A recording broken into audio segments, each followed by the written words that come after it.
क्रियाओं के बारे में। आज हमारा विषय है increasing neuromuscular coordination. Neuromuscular coordination के लिए जो आसनास हैं आज हम उनका अभ्यास करेंगे और देखेंगे कैसे करना है।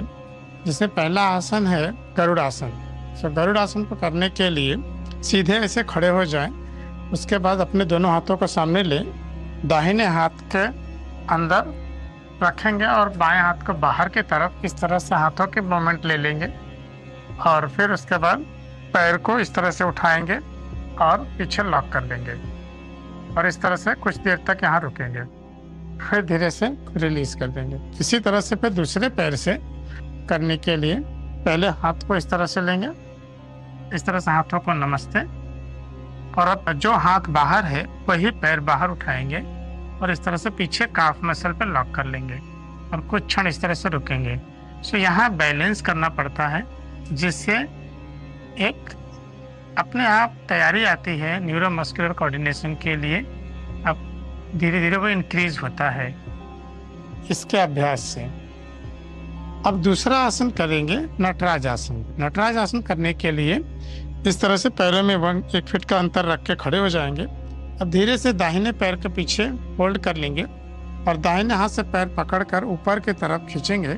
बैलेंस बनाने के लिए इस हाथ को सामने ऊपर ले लेंगे और इस तरह से जितना हो सके पैर ऊपर खींचकर यहाँ रुकेंगे कुछ क्षण और सामने एक पॉइंट पर देखते रहेंगे, फिर धीरे से ढीला छोड़ देंगे। इसी तरह से फिर दूसरे पैर से पीछे पैर पकड़ लेंगे और ऊपर की तरफ खींचेंगे। बैलेंस करने के लिए सामने वाले हाथ को ऊपर की तरफ ले लेंगे और सामने एक पॉइंट पर देखते रहेंगे कुछ क्षण और फिर धीरे से रिलीज कर देंगे। ये आसन बहुत हेल्प करते हैं हमारे न्यूरोमस्कुलर को कोऑर्डिनेशन करने में। आइए इसके बारे में कुछ और प्रैक्टिकल टिप्स जानते हैं योग गुरु डॉक्टर हंसा जी योगेंद्र से। नमस्कार।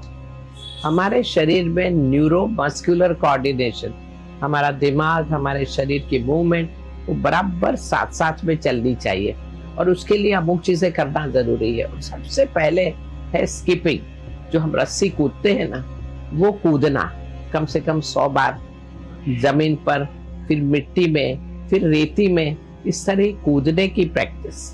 और बहुत ही दोनों पैर एक एक पैर से, और ये बहुत फायदा करेगी।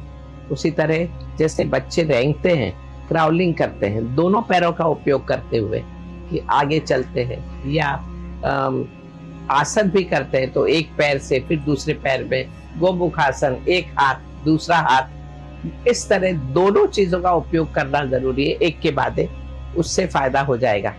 उसी तरह हम हाथ ऊपर उठा रहे हैं, पैरों को ऊपर उठा रहे हैं, सब साथ साथ में 2-3 चीजों को करना, दिमाग बहुत सही रहता है और हमारी ये कैपेसिटी बढ़ ही जाएगी इससे। नमस्कार। और अब क्रम है